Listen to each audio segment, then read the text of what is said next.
बन लही गे बहिना दिल बातू कैलही कठोर। दशहरे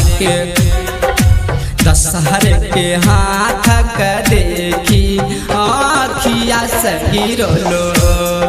दशहरे के हाथ का देखी आँखिया से गिरलो।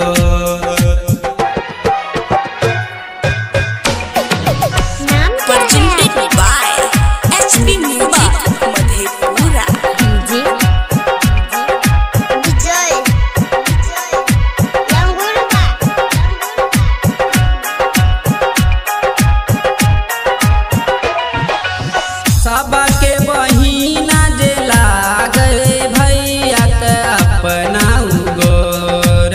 सबके बहिना जे लागई भैया के अपना उगोर। दशहरे के देखी के गे बहिना आँखिया से गिरलो।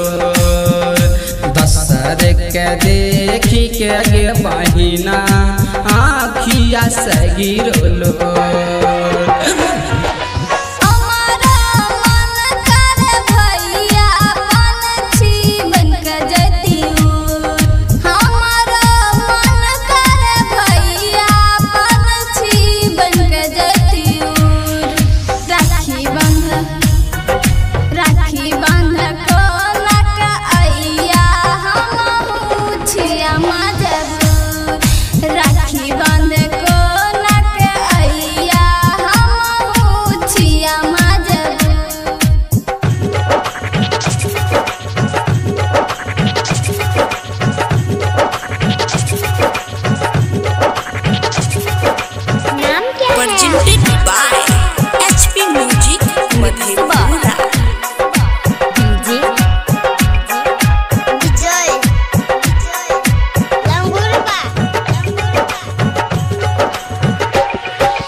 राखी बान्हे अइलही न बहिना दिलवा तू कैलही कठोर।